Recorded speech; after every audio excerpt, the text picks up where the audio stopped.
Estamos ao vivo. Tá boa essa. Estamos ao vivo, vamos embora. Estamos ao vivo pelo YouTube, no Bia Kisses, no canal Bia Kisses, e eu estou dando uma palhinha para vocês aqui também pelo Instagram, tá? Estou filmando, espero que vocês estejam ouvindo bem. Estamos com 509 pessoas pelo Insta, e não sei aqui quantas nós temos no YouTube, mas tem um bocado de gente. Cuidado só para não virar. Boa noite, pessoal. Estamos aqui nessa live muito esperada, que eu gostaria de ter feito semana passada, mas estava com dengue, não pude fazer. Estou aqui recebendo o Roberto Jefferson. Roberto Jefferson, eu acho que esse nosso papo de hoje vai ser muito bacana, muito instrutivo, tá? Eu quero te dar boa noite.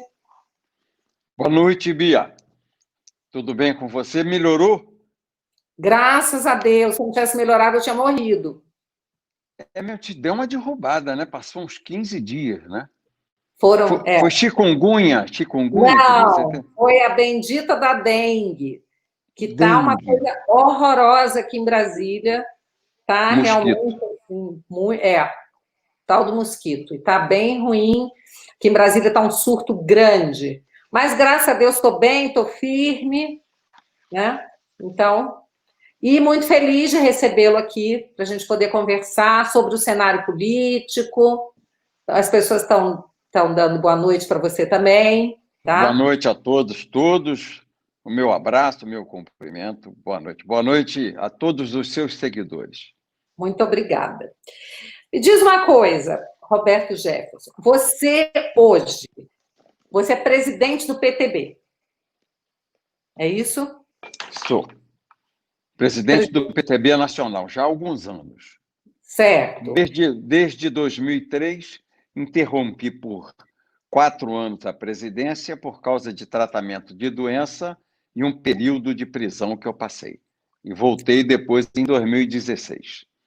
A gente pode dizer, sem medo de errar, que você é um dos poucos políticos desse Brasil que pagou a sua pena? Sem nenhuma dúvida. Você, quando lidera, quando você é líder, você toma atitudes sabendo das consequências que você vai enfrentar. E eu enfrentei as consequências das minhas atitudes. Paguei por elas. E estou aqui, rígido, pleno, com respeito à sociedade, com respeito às pessoas que creem em mim, com respeito aos brasileiros, às brasileiras, de cabeça erguida, coração aberto e peito aberto. Isso é muito bacana. Eu preciso te dizer o seguinte, eu assistia às sessões da época do Mensalão, acho que foi logo que começou a TV Câmara, né? Foi, logo no iniciozinho, foi em 2005, né? Eu era procuradora do DF, e eu me lembro que, para mim, a denúncia que você fez na época do Mensalão, e aí, pessoal, nós vamos falar lá de trás e nós vamos falar de hoje, para que você está fazendo esse histórico, porque quem não conhece a sua história não consegue cuidar do seu futuro, não é verdade, Roberto? É verdade. E, para mim, naquela época, a República estava sendo sacudida. E eu não... Olha, era muito difícil para mim sair para trabalhar, quando estavam passando as sessões, porque eu queria assistir o que estava acontecendo. Para mim, aquilo era um momento assim, muito histórico. E eu, tolinha que era, acreditei que a história política do Lula terminaria ali. Porque ficou muito claro o envolvimento do PT e vários outros partidos no Mensalão, do Zé Dirceu, e eu pensei assim, eu cheguei a ver uma cena do Lula acabado, e eu pensei, graças a Deus, o Lula acabou. Mas aí, você melhor do que ninguém sabe, né, que surgiu aí Fernando Henrique Cardoso, e que falou o seguinte, deixa o homem sangrar, não foi isso? Foi, porque o Fernando Henrique, se tivesse agido com o PSDB naquela época, e o DEM, eu me reuni com o Fernando Henrique e com Jorge Bonhausen. E disse a eles, eu fui até onde pude nessa luta, eu fui até o Zé Dirceu, eu fui à antessala do presidente, eu não tenho como entrar na sala do presidente. Agora compete a vocês derrubar o presidente. Eu vim até onde pude, a Casa Civil, ao braço direito do presidente Lula, que é o Zé Dirceu. Compete a vocês agora fazer o resto do serviço. E o Fernando Henrique me disse naquela época, não, vamos deixar o Lula sangrar até a eleição, porque na eleição ele vai chegar morto. E ele se recuperou e ganhou a eleição. Foi um erro de avaliação muito ruim, muito grave do Fernando Henrique e do Bonhausen naquela época.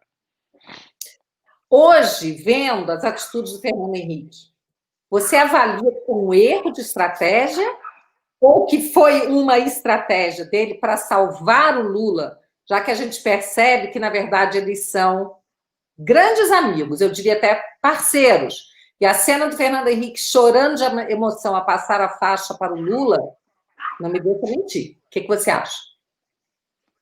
Eu acho que foi uma estratégia para salvar o Lula. Há um acordo deles, é o Fórum de São Paulo, é o Jorge Soros, por trás dos dois. Eles representam a mesma esquerda. Uma mais popular, que é a esquerda do Lula, não é? Vestida de tamanco e macacão de graxa de fábrica. E a outra esquerda mais universitária, mais de professor de sociologia, de cartola, fraque e gravata, que é o Fernando Henrique, um palavreado gongórico, barroco, muito inteligente, que ilude a classe média, porque a classe média se identifica com as pessoas assim, bem postadas, bem falantes. E o Fernando Henrique ilude a classe média porque ele é verde por fora, ele é melancia, e é vermelho por dentro. Então, no meu entender, Bia, ele é muito pior do que o Lula, porque você olha o Lula, ele tem olho de Satanás, barba de Satanás, orelha de Satanás, cara de Satanás, é o próprio Satanás.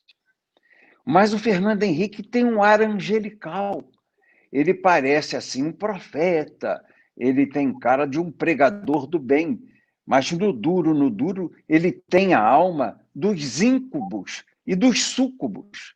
Ele é também ligado a essa gente. Ele tem a alma do mal.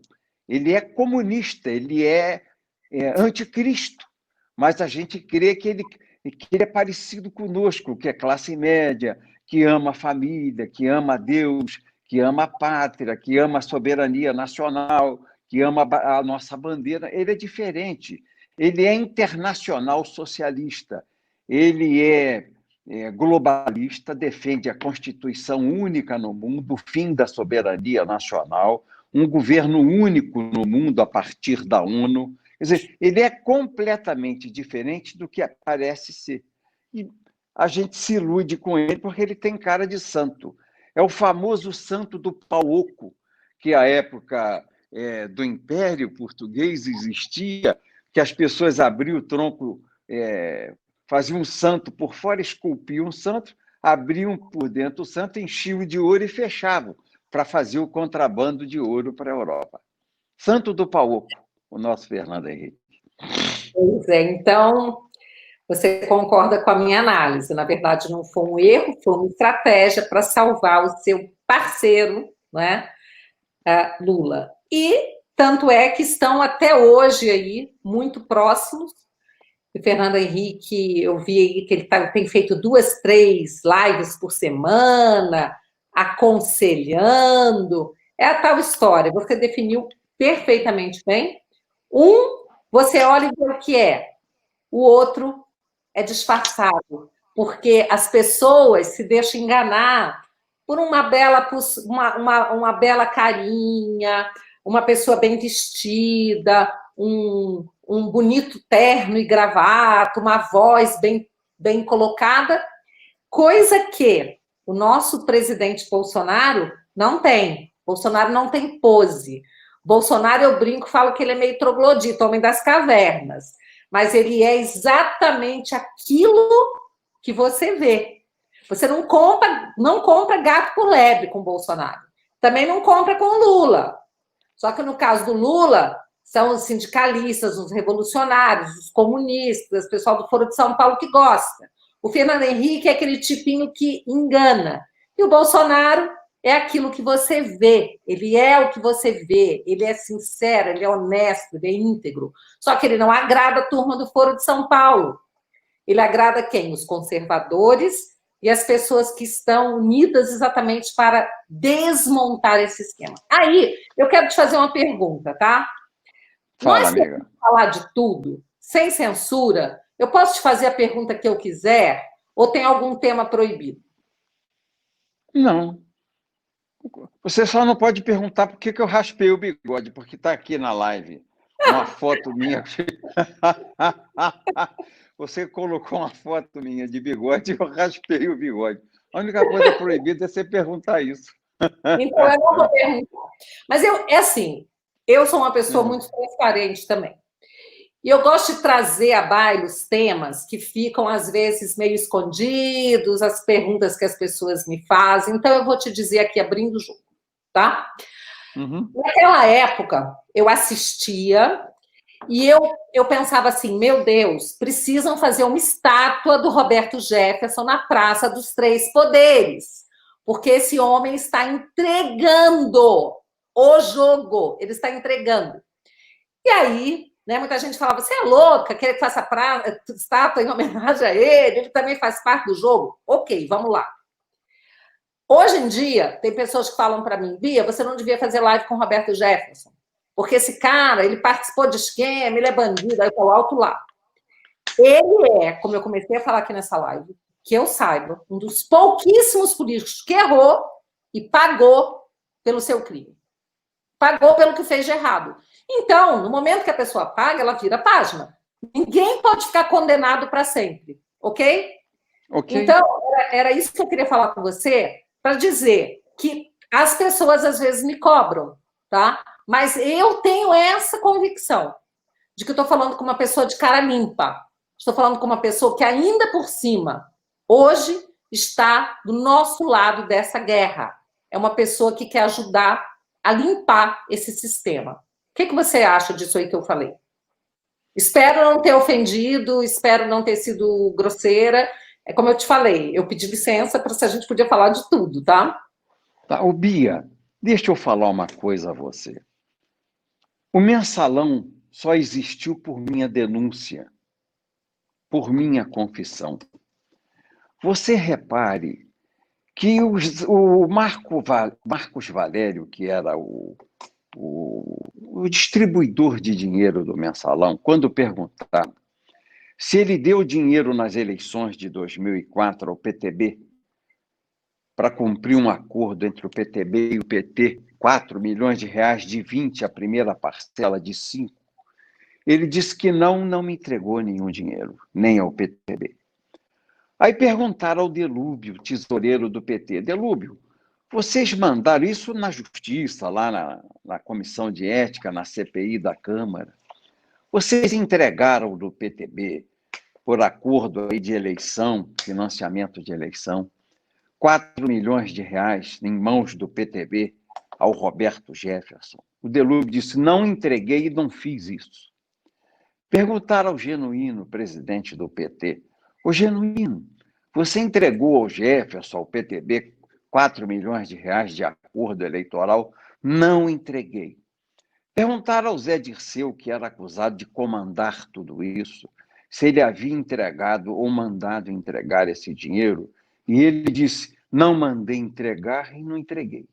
Então, quem falou fui eu. E dei seguimento a todo aquele processo sozinho, sem contar com ninguém. Porque, tirando 2 ou 3 pessoas da bancada de meu partido, os outros queriam que eu fizesse acordo naquela época. O líder da bancada queria que eu fizesse acordo, o ministro do PTB queria que eu fizesse acordo, o senador do PTB naquela época queria que eu fizesse acordo. E eu disse, eu não vou fazer acordo. Eu entrei pela porta da frente, vou sair pela porta da frente. Eu fiz a denúncia à Folha de São Paulo, depois repeti a denúncia da tribuna da Câmara dos Deputados, enfrentei sozinho a todos na Comissão de Ética da Câmara de Deputados, enfrentei a todos na CPI do Mensalão do Congresso Nacional. E de cabeça erguida, sem medo de ninguém. A todos enfrentei e, com a proteção de Deus, eu saí daquele embate vivo, porque tinha muitas ameaças de morte, e moralmente rígido, porque tive a coragem de enfrentar os meus erros e tive a coragem de apontar, olhando dentro dos olhos de quem me inquiria ou me enfrentava, os olhos daquele inquiridor que, naquele momento, queria que eu recuasse ou fingisse atemorizado com as posições e ameaças que me faziam. Perfeito. E aí, você poderia imaginar, depois de tudo isso que passou, o tempo que você ficou preso, você deve ter tido muitas reflexões, muita coisa aconteceu na sua vida. Você poderia imaginar que você estaria passando hoje, pelo que você está passando, que é também muito semelhante ao que eu estou passando, né? Nós somos investigados pelo Supremo Tribunal Federal, não é isso? É verdade, minha amiga, é verdade. Você está em qual dos inquéritos? Das fake news ou que é, na verdade, da censura, ou das manifestações pró-governo, que são chamadas de antidemocráticas? Ou nos dois, como eu? Eu estou no inquérito das fake news. Foi o que eu soube. Quer dizer, nós não tivemos acesso aos autos dos inquéritos.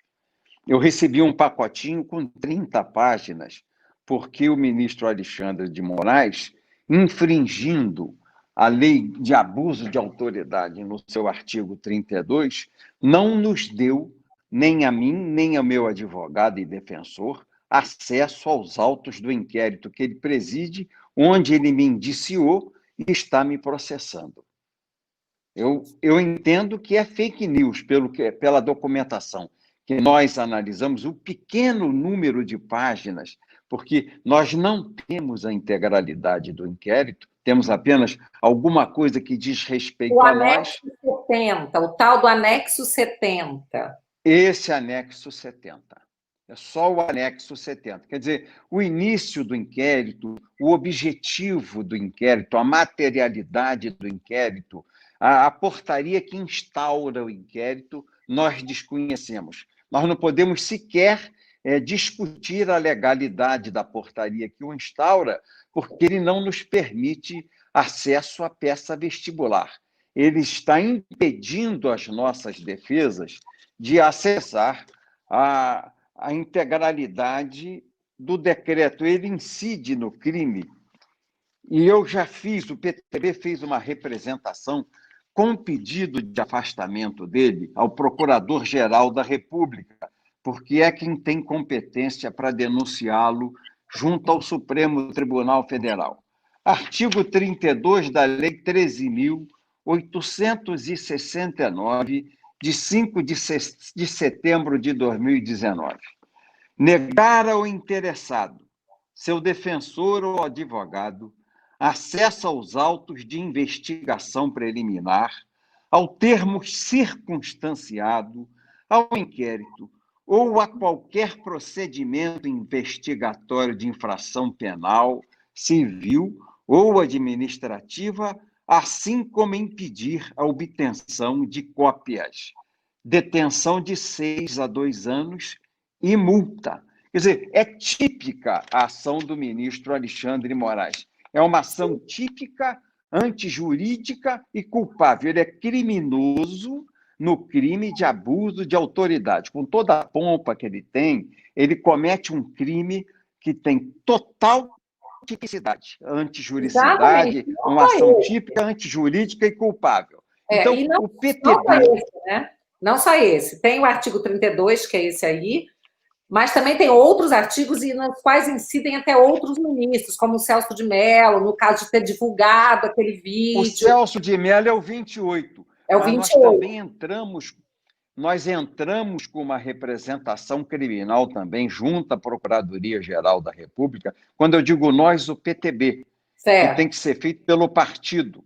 Então, o Exato. nosso advogado, doutor Luiz Gustavo, com procuração minha, de presidente do PTB, fez contra o Celso Mello também essa denúncia-crime, essa notícia-crime ao Procurador-Geral da República, também com pedido preliminar de afastamento dele do cargo, porque recebida a denúncia pelo plenário do Supremo, os ministros têm que ser automaticamente afastados. E está aqui, divulgar gravação ou trecho de gravação sem relação com a prova que pretenda produzir, expondo a intimidade ou a vida privada, ou ferindo a honra ou a imagem do investigado ou do acusado. Foi isso que o Celso Mello fez, a ação típica, antijurídica e culpável. Veste nele o dispositivo penal. A ação do Celso Mello está aqui descrita e tipificada no artigo 28 da Lei do Crime do Abuso de Autoridade. E contra ele, nós representamos também na Procuradoria-Geral da República com o pedido de afastamento dele do cargo de ministro do Supremo Tribunal Federal, conforme rege o artigo 319 do Código de Processo Penal, inciso 6º. Fizemos tudo com calma, estudado, dentro da lei, para impedir que eles tenham oportunidade de fugir do braço da lei e do braço da justiça. A Constituição Federal diz no seu artigo 5 que todos são iguais perante a lei. E eles são iguais a nós perante a lei. Eles cometeram crime e têm que ser processados. Inclusive, eu também quero parabenizar o PTB, a você, por essa atitude. Muitas pessoas cobram da gente, por que vocês também não fazem? Eu tenho feito pessoalmente, e junto com outros parlamentares, várias representações, mas tem coisas que só partido político pode fazer, como você citou. E, lamentavelmente, nós do PSL não temos um partido. O PSL está rachado, nós estamos trabalhando para criar uma aliança pelo Brasil. Até lá, nós não contamos com nenhum apoio do PSL para entrar com qualquer ação. Tá? Então, até no Conselho de Ética, uma série de coisas. Então, a gente tem que se virar como dá. E é muito bom saber que o PTB entra com essas ações, porque quando faz isso, está representando a todos nós que gostaríamos Bia, de ter um partido para fazer isso. Vocês fiquem à vontade. Eu tenho conversado sempre com o Malta Jones, do movimento conservador de direita. Ele é meu amigo. Nós até estamos pensando em fazer um projeto de união do Brasil, dos conservadores cristãos. Um projeto que junte todo mundo dentro de um grupo só.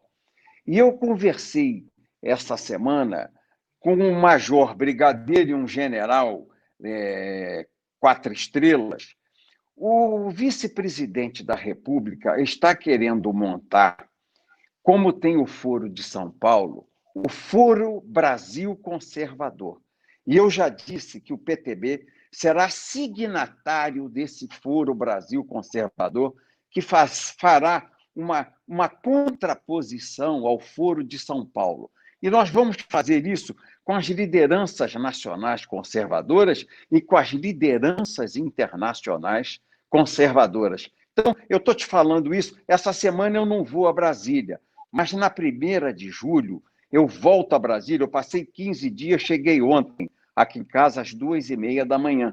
Mas na 1ª semana de Brasília eu retorno, na 1ª semana de julho eu retorno a Brasília, quero conversar com você sobre esse projeto União Brasil. É muito importante isso. Mas essa semana, Bia, se houver qualquer coisa que... Nós já fizemos ação de declaração de inconstitucionalidade distribuída ao Fachin e uma DPF sobre o artigo 43, parágrafo 1º da Constituição, que mostra que esse regimento interno do Supremo, que se baseou para abrir esse inquérito contra todos nós, ele é absolutamente inconstitucional, porque isso é feito com a legislação de 80, a Constituição de 69, e é um poder absolutamente inquisitorial, sem o devido processo legal, sem o direito de contraditório. Sim, Não inclusive, foi... a Raquel Dodge, eu li o despacho dela, a ex-procuradora-geral da República, ela falou que esse artigo 43 ele não tinha sido recepcionado pela Constituição de 88, mas se o Supremo assim entendesse que havia sido recepcionado, que deveria se limitar aos casos em que houvesse sido cometido algum crime nas dependências do Supremo Tribunal Federal. O Supremo tocou, o ministro Alexandre tocou o inquérito, independente disso, e agora a gente ainda assistiu o ministro Barroso declarar em seu voto que em tempos de internet, como eles fazem sessões virtuais, que tudo que acontece pela internet, qualquer referência ao Supremo, uma crítica, deve ser considerado como extensão das dependências do Supremo. Aí eu pergunto a você, ou a qualquer estudante de direito, é possível fazer uma interpretação extensiva em direito penal? Não, mas os ministros do Supremo, os atuais ministros do Supremo, que são os piores que já houve na corte no Brasil. Desgraçadamente, a herança maldita do governo do presidente Bolsonaro é essa trupe, é essa patota de 11 ministros da esquerda, que aquilo lá é o restolho do puxadinho do PT e do PSDB, e que fazem o ativismo judicial fazendo a própria leitura da Constituição, não da letra da Constituição, mas da interpretação que eles querem dar. E o pioneiro desse tipo de leitura de ativismo judicial é o ministro Barroso, que vem da UERJ, no Rio de Janeiro, foi nomeado pela Dilma, é um homem de esquerda, é anticristo, sempre foi ligado ao PSOL, ao PT, aqui no Rio de Janeiro, no estado do Rio de Janeiro, foi colocado lá por ter essa postura ideológica e participar desse ativismo judicial que quer legislar em nome do Congresso Nacional e executar em nome da Presidência da República. Essa interpretação dele é uma farsa, como uma farsa ele é como democrata. Ele é um grande farsante, o Barroso. Eu digo isso a você, porque logo que eu saí da prisão, com 14 meses de prisão, eu saí com tornozeleira na perna, para o regime semiaberto, e fui trabalhar no escritório de um advogado que é ex-defensor público, Roberto Vitagliano, aqui no Rio de Janeiro. Meu amigo, porque eu comecei na minha vida como advogado criminal na Defensoria Pública do Rio de Janeiro. Com Roberto Vitagliano, eu devo ter feito uns 40 júris juntos, mais ou menos. E é meu fraterno amigo, foi o secretário dos Defensores Públicos do Estado do Rio de Janeiro. E ele visitou o presídio e disse: Jefferson, você vai trabalhar comigo, eu vou dar a carta para você ir lá para o meu escritório quando chegar o tempo de você sair no regime semiaberto. Eu saí. Cheguei lá no escritório, no segundo dia aparece lá o Bernardo de Melo Franco, jornalista da Folha de São Paulo. Hoje, mais um ativista jornalista que aluga caneta no jornal O Globo, desgraçadamente. Estranhei, porque sendo ele neto do Afonso Arinos de Melo Franco, ele se prestar o papel que está se prestando no Globo hoje, eu tenho tristeza de ver o papel que vem fazendo o Bernardo de Melo Franco. Mas eu dei uma entrevista ao Bernardo de Melo Franco, falando sobre o mensalão, e àquela época, isso foi em 2014, explodia o petrolão. E eu expliquei a ele que o mensalão era o exórdio, era o preâmbulo, era o prefácio, a peça inicial do petrolão, que a maneira de operar via Doleiro, gente como o Marcos Valério, pessoas colocadas em vários pontos da administração direta, em estatais, em bancos estatais, era tudo igualzinho nas empresas estatais, que era feito à época do mensalão. E comecei a explicar para ele o modus operandi. O modus operandi. E isso deu uma página da Folha de São Paulo, onde ele trabalhava naquela época. Foi um impacto maluco, aquilo deu um impacto maluco. O presidente, naquela época, se eu não me engano, era a Dilma. E já havia colocado o Barroso no Supremo, que tinha substituído o relator do Supremo, que era... Como é o nome aquele relator negro? Esqueci o nome, Barbosa. Joaquim Barbosa. Joaquim Barbosa. O Joaquim tinha aposentado e o Barroso entrara no lugar dele. No dia seguinte que saiu a Folha de São Paulo, eu recebo lá o oficial de justiça da Vara de Execuções Penais com despacho do Barroso, despacho desse falso democrata, desse hipócrita, desse fingido de democrata que é o ministro Barroso, dizendo que se eu desse outra entrevista a qualquer jornal, a qualquer rádio ou televisão, ele revogaria o meu regime semiaberto e me colocaria em regime fechado até o final da pena. Quer dizer, crime de censura, o que nós estamos vivendo hoje, por ação do Alexandre de Moraes, fez comigo, naquela época, numa fase que eu era mais frágil, o ministro Barroso, do Supremo Tribunal Federal. Então, você veja que é uma trupe, é um grupamento, eu arrisco a dizer que é a maior formação de criminosos ideológicos do Brasil hoje, esse grupo dos 11 ministros do Supremo Tribunal Federal. É uma organização criminosa a favor de derrubar o presidente da República democraticamente eleito, que é o presidente Bolsonaro, e é uma organização criminosa para afrontar a lei de abuso de autoridade, de cerceamento da liberdade, de censura ao pensamento e à palavra dos seres humanos. Olha, e o mais interessante, né, que você é advogado, né? Eu sou advogado, fui procuradora, disse que começou como defensor, eu fui procuradora do Distrito Federal por 24 anos. Então, eu sou uma pessoa que conheço o ordenamento jurídico, o sistema jurídico como funciona, não é qualquer coisa que me engana, não é qualquer palavrinha dita. Eu até falei esses dias, eu não sou obrigada a aceitar uma interpretação da Constituição feita por 10 ministros do Supremo ou 11, nesse caso foram 10, mas que fossem os 11. Por quê? Eu não sou ignorante e qualquer pessoa de bom senso há de compreender que você não pode interpretar a lei ou a Constituição contra texto expresso da Constituição. Você interpreta onde há dúvida, onde há omissão, onde há alguma obscuridade. Mas onde há clareza, não há espaço sequer para interpretação.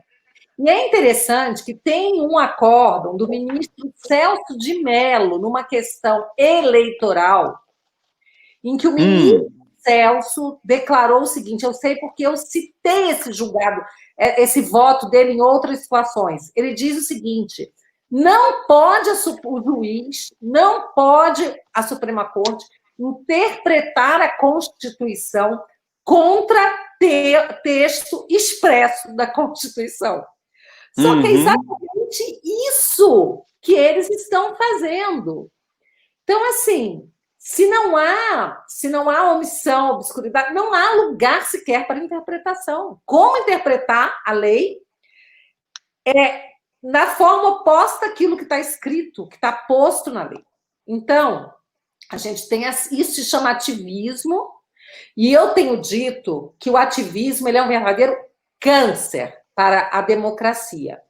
Eu, como parlamentar, uma das minhas maiores batalhas uma das pautas mais preciosas para mim é resgatar a autoridade do parlamento, porque resgatando a autoridade do parlamento, a gente resgata a autoridade do povo, porque todo o poder emana do povo, e hoje você levantar uma hashtag todo poder emana do povo é crime. Veja a que ponto chegamos. Então, eu, como vice-presidente da CCJ, eu fiz vários projetos de lei para tentar barrar, frear o ativismo do Supremo Tribunal Federal. Mas o que eu percebo, Roberto Jefferson, se você que foi parlamentar por muito tempo, conviveu na casa, é um temor que existe por parte de vários parlamentares. Eu diria que isso não é respeito, eles chamam de respeito, mas eu digo que é temor de alguma forma, ofender a sensibilidade dos ministros do Supremo. Não é isso? Você está falando dos velhos parlamentares ou dos novos parlamentares, quando você me faz essa pergunta, Bia Kicis? Olha, você percebe esse temor nos velhos deputados ou nos novos deputados? Eu percebo isso nos mais antigos, isso é muito comum.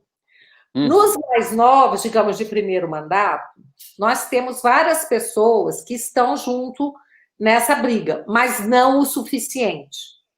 Então, assim, eu posso destacar alguns parlamentares, como a Cris Tonieto, a Carol Detone, a Adriana Ventura, eu falei só mulher por enquanto, né, aqui. Carla Zambelli.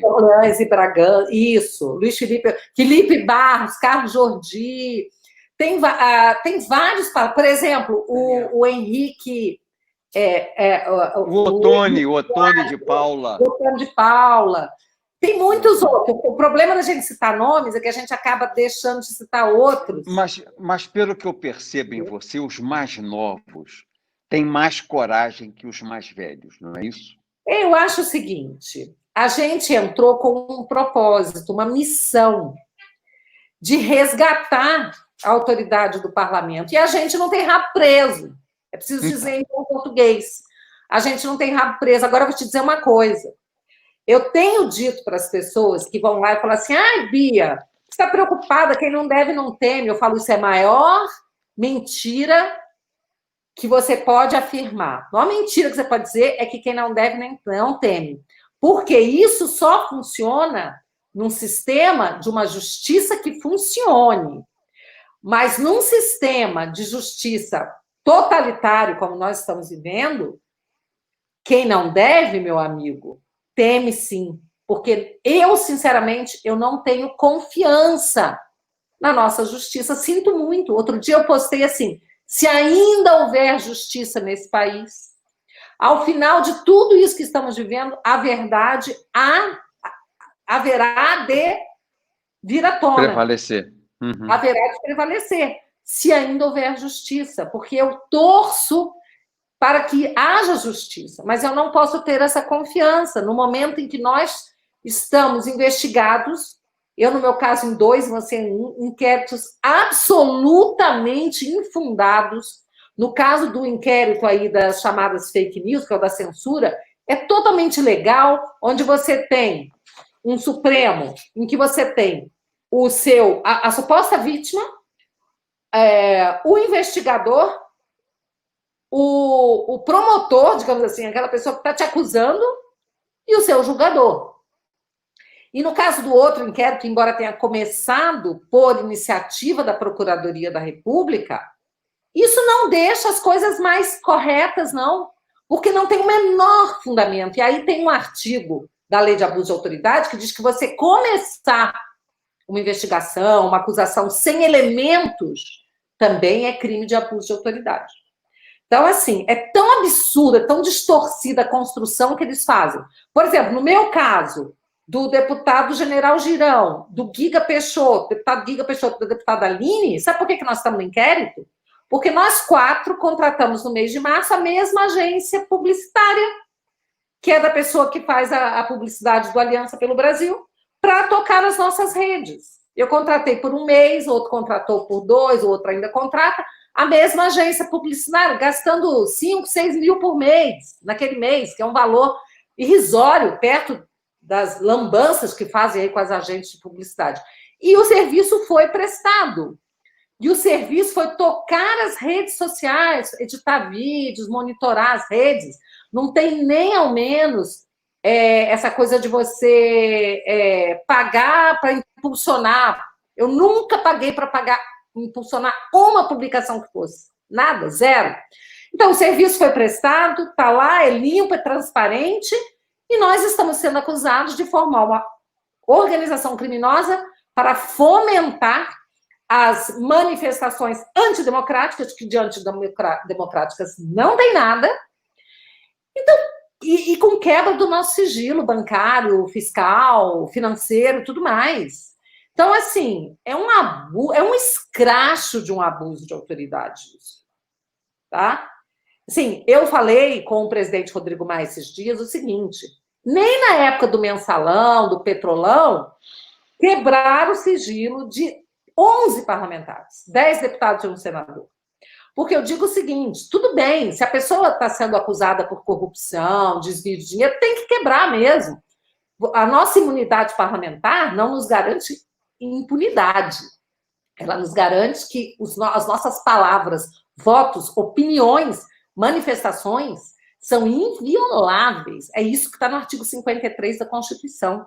Mas nós estamos tendo nosso sigilo quebrado, nós estamos sendo investigados pelas nossas manifestações. Então, isso viola o artigo 53 da Constituição.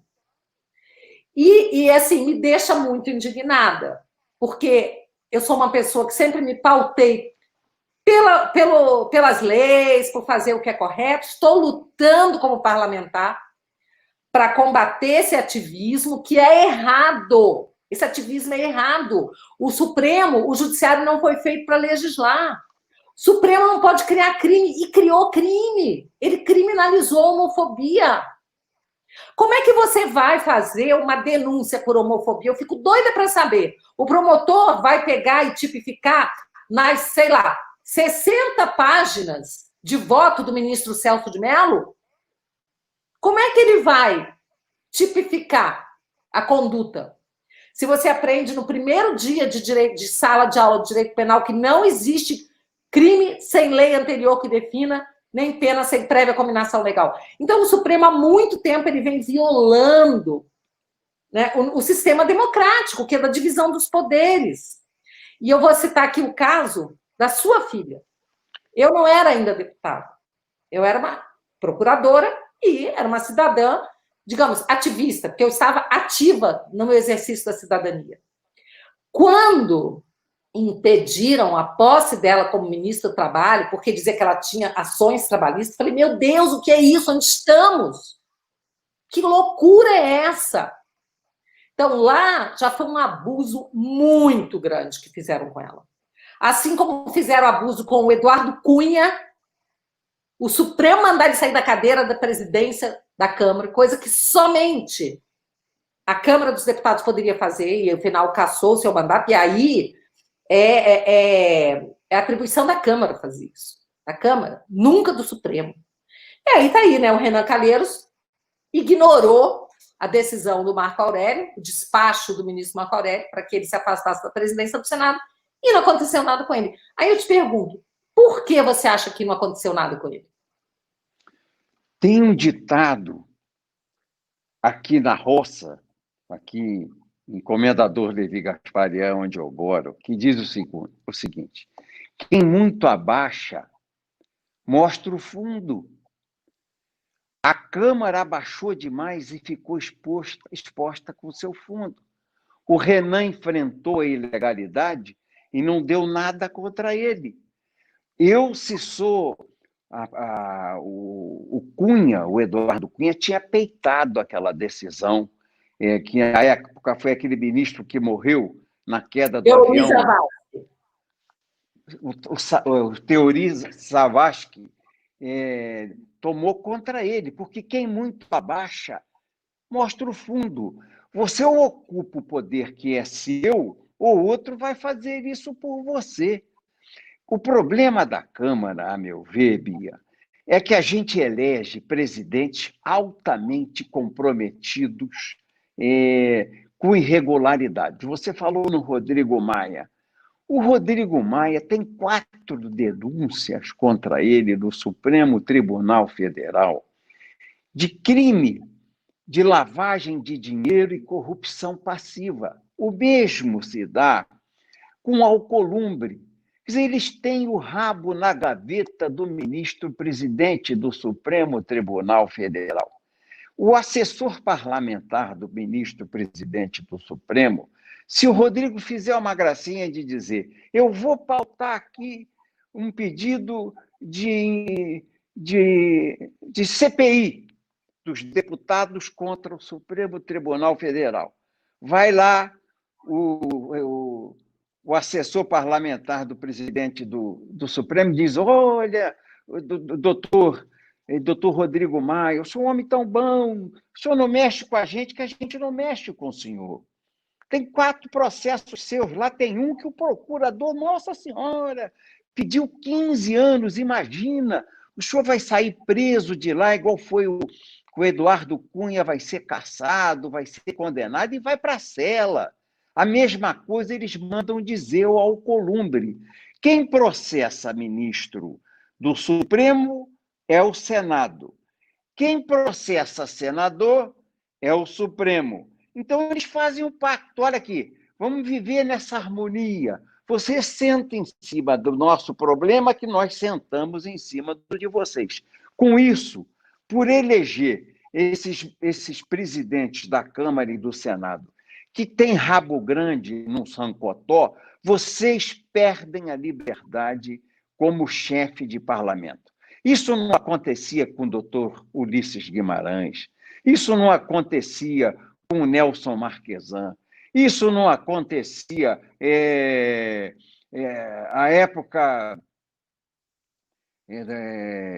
do presidente do Senado, o senador Antônio Carlos Magalhães. Não havia isso. Esses homens eram diferentes. Mas você bota homens sem nenhuma estatura moral, sem nenhuma liderança política, ainda processados por corrupção e lavagem de dinheiro, a Câmara só vai se apequenando. Eu fui congressista na época de Paulo Brossard, Jarbas Passarinho, Freitas Nobre, Ulisses Guimarães. Quer dizer, era uma nata.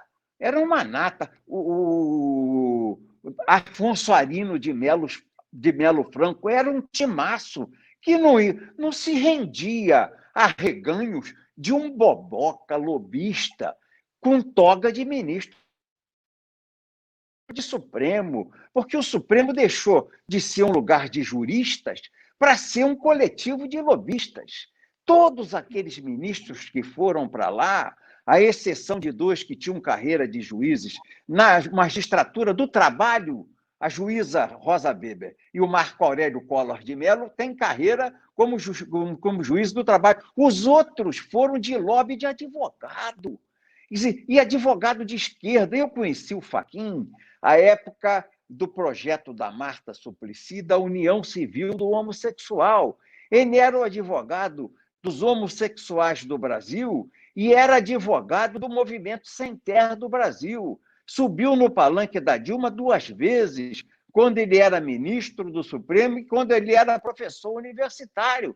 Quer dizer, ele não tem compromisso com o povo do Brasil, mas com o segmento ideológico que ele representa. E o Supremo quer fazer o gênero no lugar do sexo, quer fazer o aborto até como controle de natalidade, o aborto contraceptivo, vai acabar votando agora em setembro, por pressão da esquerda, a liberação do uso de drogas no Brasil. O Supremo está se metendo em tudo.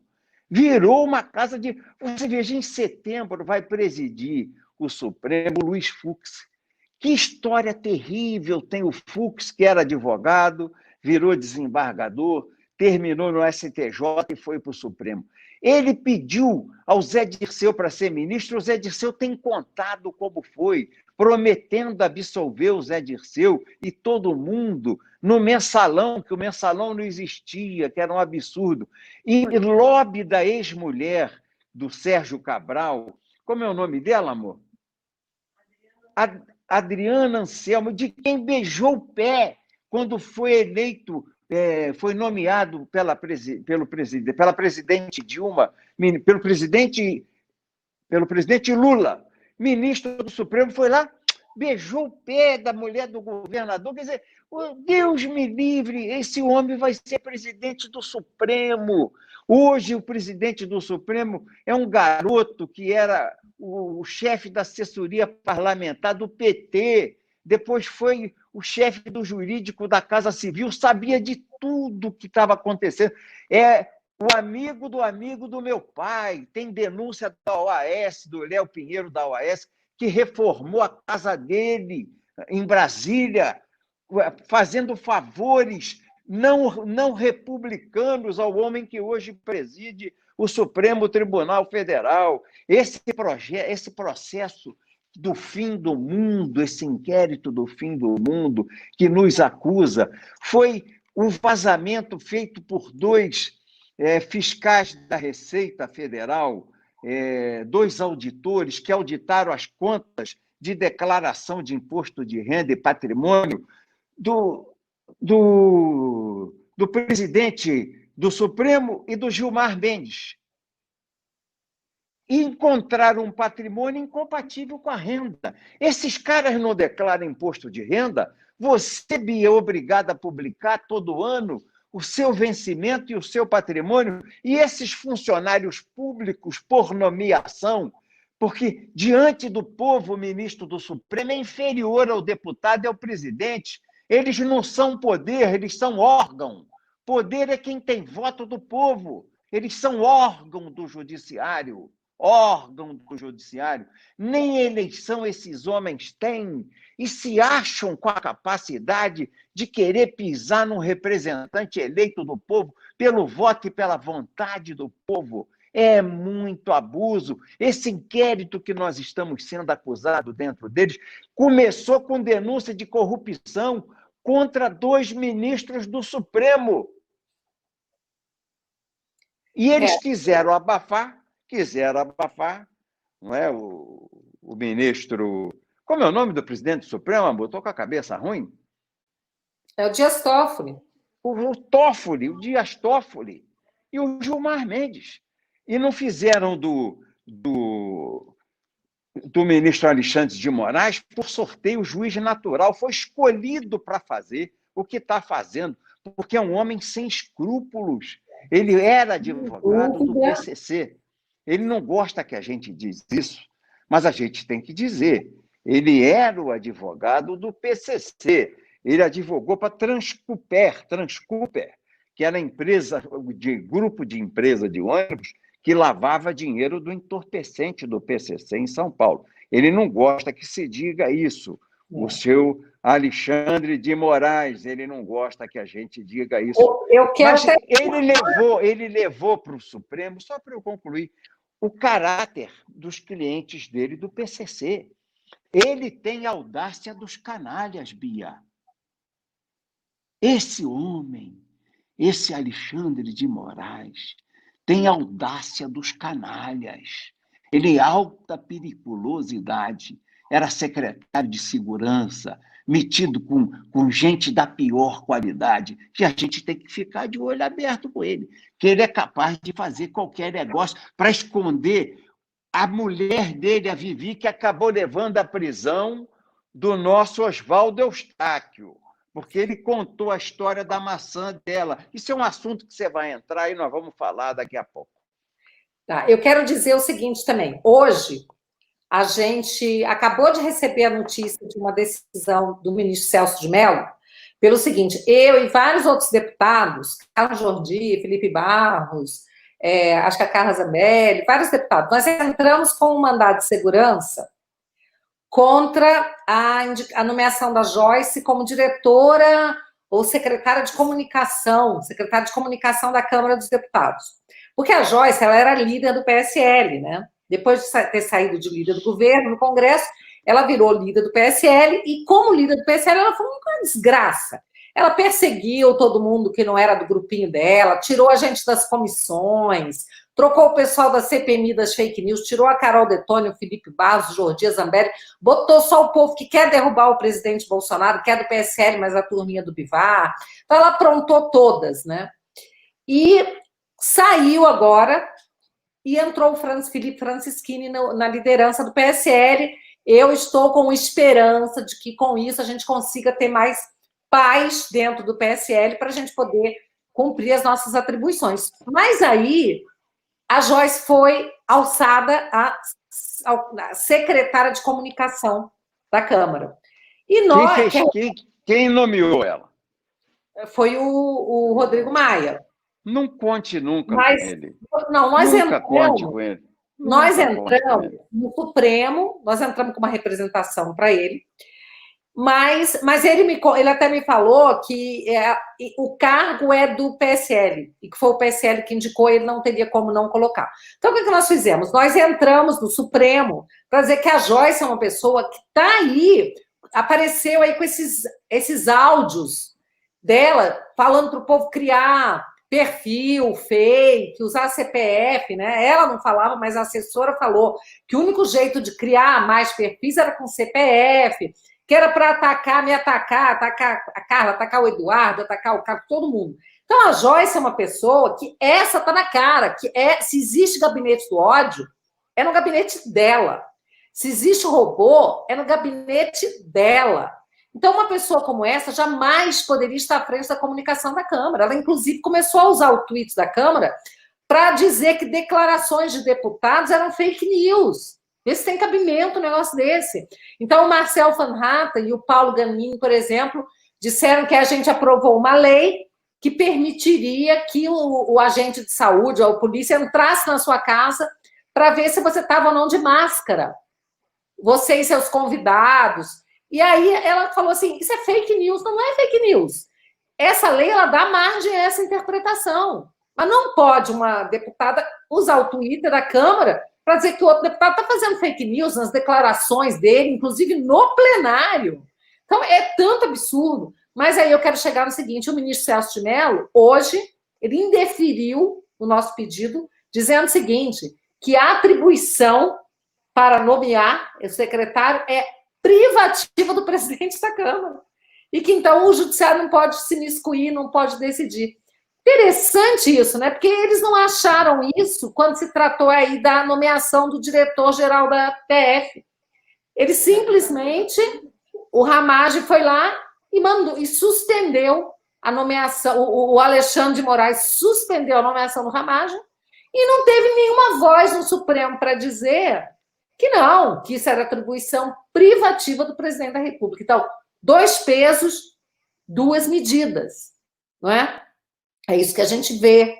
Né? São 11 ministros, cada um pode decidir diferente, mas esse ativismo do Supremo já vem acontecendo há muito tempo. Mas quando se trata de uma ação, um mandado de segurança impetrado por nós, contra alguém que é do interesse deles, do interesse do jogo, aí vale a regra constitucional. Aí vale a Constituição. Não é? Não vale o ativismo deles. Ô, Carla. Bia. E o pior... Bia Kicis, nós não temos como remover esses caras de lá. Só na interpretação literal do artigo 142 da Constituição, as Forças Armadas, constituídas pela Marinha, pelo Exército, pela Aeronáutica, são instituições nacionais permanentes e regulares, organizadas na base da hierarquia e na disciplina, sob a autoridade suprema do presidente da República e destinam-se à defesa da pátria, à garantia dos poderes constitucionais e por iniciativa de qualquer destes da lei e da ordem. Então, são instituições organizadas com base na hierarquia e disciplina sob a autoridade suprema do presidente da República. Elas têm o poder moderador. Essa é a nossa visão e de muitos juristas do Brasil. Eu entendo que o presidente deve invocar esse poder moderador das Forças Armadas que está no artigo 142 da Constituição, e aposentar compulsoriamente esses 11 ministros do Supremo que estão impedindo o governo de pleno exercício de suas atribuições e de suas faculdades. Quer dizer, são os ministros, são 11 presidentes da República nomeados por vícios e favores políticos, por lobby políticos. Manda no Brasil hoje o lobby do Supremo Tribunal Federal. 11 lobistas que chegaram ao Supremo por nomeação, sem a vontade do povo, sem o voto do povo, sem o compromisso com o povo. 11 lobistas fantasiados com a toga de ministro do Supremo Tribunal Federal, querem presidir a República do Brasil. E nós temos que ter uma saída para aposentar rapidamente essa turma que representa a pior turma, o pior coletivo, a pior alcateia de lobos que o Supremo já teve. Nós temos que aposentar esses homens e aquelas duas mulheres, não é? E nós temos que nomear 11 novos ministros da carreira, da magistratura, 11 ministros que sempre tiveram na magistratura compromisso com a toga, com a balança da justiça, com a espada da justiça, e não é com PCC, não é com empresa de ônibus, não é com empresa empreiteira, não é com bancos. Isso aí não pode ser. O Supremo tem que acabar com esse negócio de ser... esse vale-a-coto de gente que vai representar interesses de grandes grupos, tanto no crime como nas instituições financeiras ou nas empresas de ônibus do Brasil. Tem que acabar isso, Bia. Tem que ser juiz de carreira. Fala o que você acha. Não, eu acho o seguinte, o mais grave de tudo é que nós dois estamos aqui falando pela internet, falando o que a gente pensa, cada um fala o que quer, porque nós somos defensores da liberdade de expressão, né? Das liberdades individuais. E o que a gente está fazendo aqui, o ministro Barroso pode dizer o seguinte, estão cometendo crime porque estão na internet falando do Supremo, dos ministros do Supremo, e ali é uma extensão. Então, nós ainda estamos correndo risco, veja bem, de daqui a pouco esse inquérito do fim do mundo, que não tem fim, é um inquérito que não tem fim, ele não tem fato objetivo, ele não tem limitação, não tem um fato delimitado. Essa nossa live aqui, pode estar amanhã no inquérito e nós podemos estar cometendo crime agora. Só que nós não estamos cometendo crime, nós estamos exercitando a nossa liberdade de expressão. Onde você está colocando aí a sua visão, eu estou colocando a minha, nós vamos concordar de certos aspectos, vamos discordar de outros, não importa. Mas nós dois estamos aqui para defender a liberdade e falar o que a gente pensa. Então, eu queria pontuar isso, gente, para vocês entenderem a gravidade da situação. E eu quero dizer o seguinte, você é um homem de coragem, eu sou uma mulher de coragem. E esses dias... Foi no dia 20 de junho. O meu tio completou 94 anos. Ele é uma pessoa de quem eu me orgulho muito, muito lúcido. Ele foi uma pessoa que lutou contra o comunismo lá nos anos 60, pessoa que tomou o Porto de Santos sem dar um tiro, que sempre me aconselhou muito. Ele me disse o seguinte, quando eu falei para ele, tio, o que eu estou vivendo é inimaginável, essa perseguição. Ele falou, nós estamos numa guerra...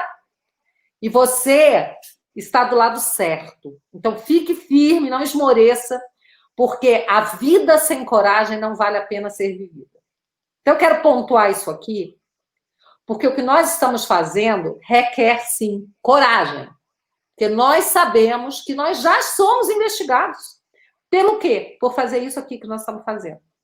E é muito importante as pessoas que estão aqui nos acompanhando, nós estamos com... Quase 8 mil pessoas no YouTube, acho que 4 mil, né, Cláudia, no Facebook, 1.000 no Instagram. É muita gente que está nos acompanhando, para vocês entenderem que a gente não pode se acovardar. Eu acho que a gente está assim, vivendo realmente uma guerra. A gente tem que estar unido. Aqui ninguém está atacando instituição alguma. É muito importante pontuar isso também. Ninguém está. O Roberto Jefferson não está atacando instituição. Eu não estou. Mas nós estamos aqui criticando decisões, posturas, tá? Estamos criticando violações aos direitos mais básicos, abuso de autoridade.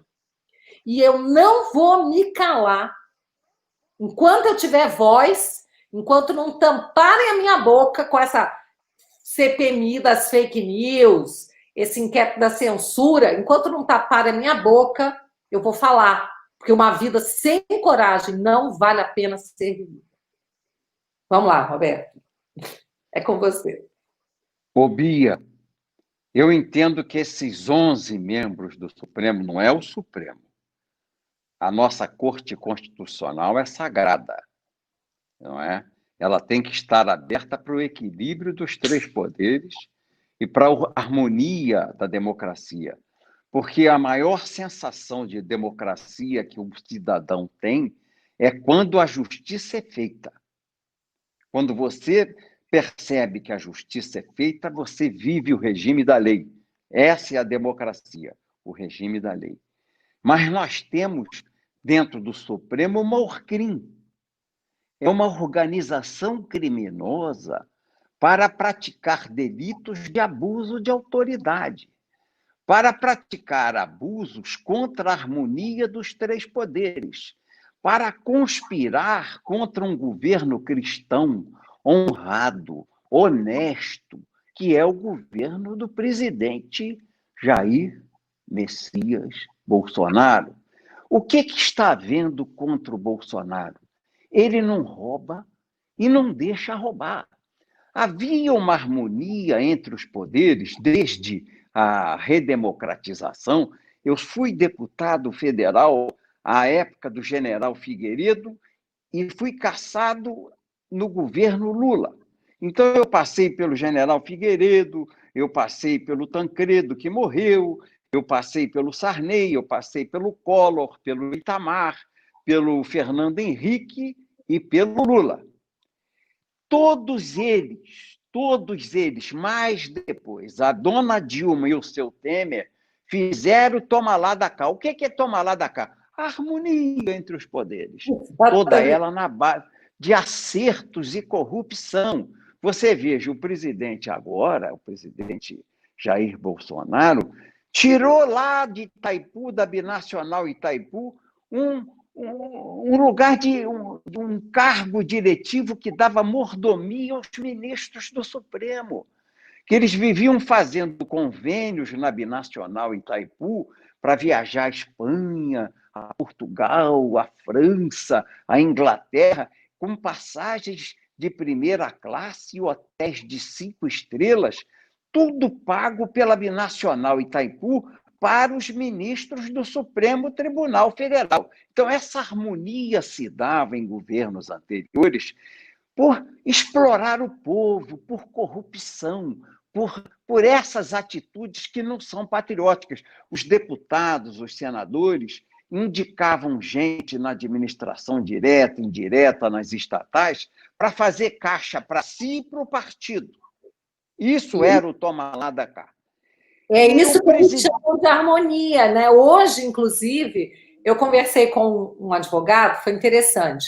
Ele me mandou uma propaganda de um webinário que ia ter lá, uma palestra com o ministro Barroso e outro constitucionalista, e o tema era a Constituição e o Direito Penal. A jurisdição do Supremo Tribunal Federal. Aí eu respondi para ele assim, olha, muito obrigada, mas no momento eu não estou querendo aprender nada de Constituição e Direito Penal com esses ministros do Supremo que estão violando as regras básicas de direito penal no Supremo. Então, muito obrigada. Aí ele falou assim, Bia, mas calma, a gente tem que ter harmonia entre os poderes. Eu falei, concordo. E eu sou uma pessoa de construir pontes. Sempre fui. Eu tenho formação de mediadora pelo TJ. Mas, antes de você ter harmonia nos poderes, você tem que ter independência. Independência, respeito e harmonia. Porque Vamos lá. Você quer uma maneira bonita de você ter harmonia na sua casa? Você cala a boca da sua mulher se ela te criticar. Vai lá e cala a boca dela. Ou então você cala a boca de qualquer pessoa que te critique. Aí você vai ter uma harmonia danada, porque a pessoa não pode te criticar. Nossa, instaurou-se a harmonia total. Ou então, da forma como você falou que acontecia, não era o cala-boca, não era da base da força, era na base do agrado, da compra, da corrupção. Então eu falo assim, peraí, o presidente Bolsonaro, ele rompeu com a harmonia entre os poderes? Sim, havia uma harmonia muito boa. O executivo ia lá e comprava o legislativo, era uma E o harmonia. judiciário. E o E o judiciário. judiciário. Isso. Uhum. Era todo mundo feliz, menos o povo. Só o povo se lascando. E todo mundo em perfeita harmonia. Então, você tocou num ponto aí que eu sempre gosto de citar. Não tem essa de harmonia se não tiver independência e respeito.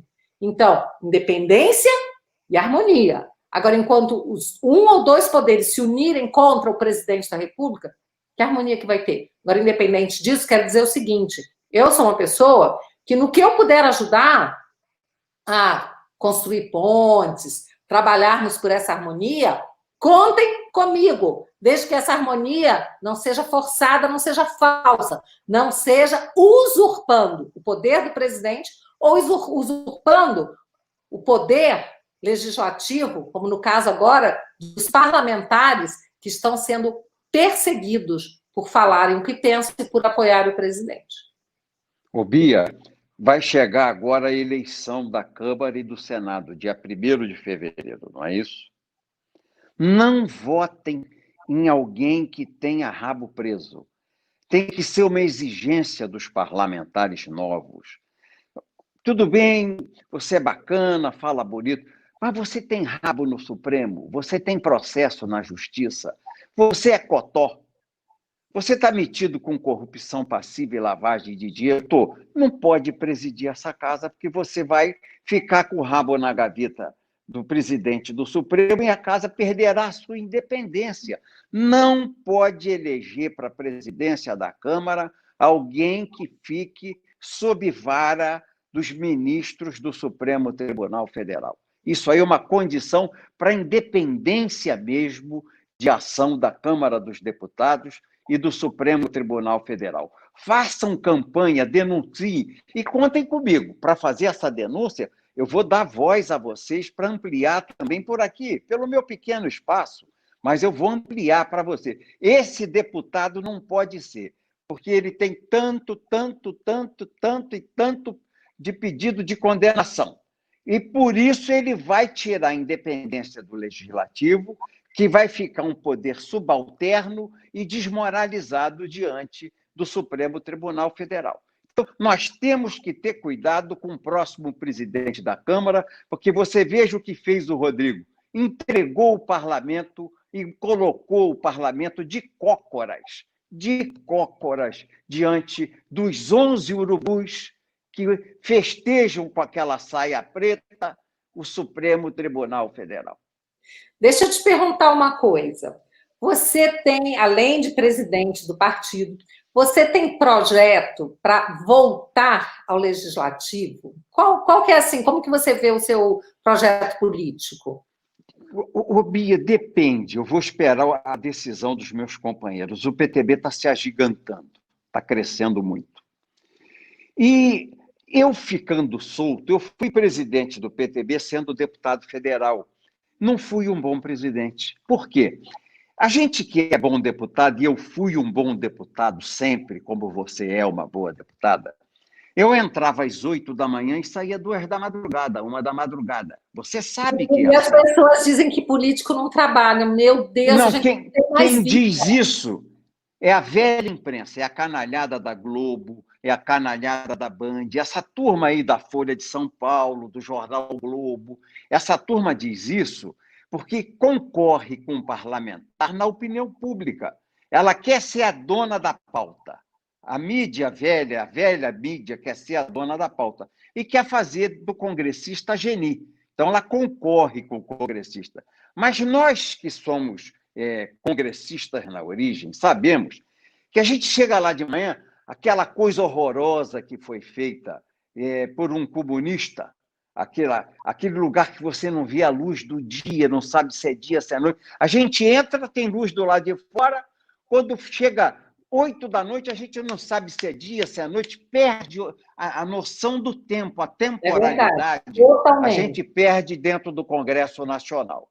A gente perde a temporalidade. Dizem que é uma obra linda, eu não acho. Você não tendo a luz de Deus, não pode ser a casa de Deus. Aquilo ali me parece muito mais com abismo, com inferno, com as profundezas da terra, porque falta luz. Onde não tem luz, não tem sol, não tem verdade. Nossa. Aquela escuridão é proposital, é para tirar das pessoas a verdade e a luz que Deus dá para a gente e nos inspira. A luz para nós é vida, e o Congresso caminha na escuridão. O que tem no Congresso é luz artificial. Se a luz é artificial, a verdade é artificial também. Quando a luz não é verdadeira, a verdade também não é verdadeira. E agora eu entendo por que aquele comunista que fez o Congresso Nacional escondeu a gente como se escondesse num buraco de tatu. Fez do Congresso Nacional o inferno. O Alvorada é pura luz. O Palácio do Planalto é pura luz. O Supremo seria plena luz se eles não escondessem com aquelas cortinas pesadas. E a Câmara e o Senado ficam em 2 buracos que não têm luz natural, não tem a luz divina, não tem a inspiração divina. Roubaram do representante do povo o direito da luz do sol, que é a luz de Deus. Então, nós chegávamos às 8 da manhã e saímos 1h da manhã. E essa turma diz que a gente não trabalha. Essa é a minha vida. E agora ainda tem que botar a impressão digital. Na minha época, não era tão grave como é hoje com vocês. Vocês têm que botar a impressão digital, já já vai ser a impressão facial. Cada dia é mais fascista, é mais autoritário o controle exercido sobre o representante da liberdade, que é o parlamentar. Então, o que eu faço? Eu sou um homem andarilho. Eu vou a Roraima, eu vou ao Pernambuco, eu vou ao Amazonas, eu vou a Rondônia, eu vou ao Rio Grande do Sul, eu vou ao Mato Grosso do Sul, eu vou ao Mato Grosso. A minha vida é uma semana, um fim de semana em casa, o outro fim de semana no Piauí. Um fim de semana em casa, o outro fim de semana no Maranhão. E eu tenho condições de conversar política como presidente do PTB e estruturar teses políticas, pensamentos políticos, fazer curso, conversar com gente. Eu converso com os senadores do Brasil, eu converso com os deputados, com os governadores o tempo todo, com os prefeitos. E eu temo que, nessa hora da reconstrução, se eu voltar a um mandato eletivo, eu fique de novo escravo dessa prisão sem sol, que é a Câmara dos Deputados, ou desta prisão sem luz natural, que é o Senado da República. Então, eu vou ouvir nossos companheiros do PTB, ao se aproximar da eleição, e perguntar a eles se eles querem que eu volte, ou eu mande a Cristiane Brasil, minha filha, no meu lugar. Não é? Ela continua deputada federal e eu continuo rodando pelo Brasil, construindo o PTB. E tendo esse microfone de presidente do PTB, esse alto-falante, esse trombone, para poder criticar condutas públicas de farsantes, de falsos democratas, de ditadores, de gente autoritária, de anticristos, como os atuais ministros do Supremo Tribunal Federal, globalistas, socialistas, abortistas, tudo de ruim eles representam. Eles não representam Deus.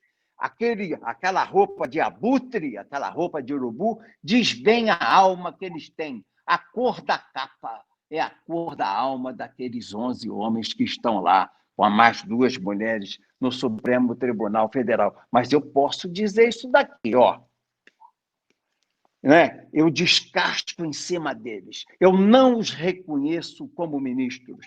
Eu não tenho nenhum respeito pela autoridade que eles fingem ter, ou posam ter, ou fingem que têm, porque no duro, eu conheço a história de todos eles, sei como eles começaram e o que eles fizeram para chegar lá. Não tenho o meu respeito.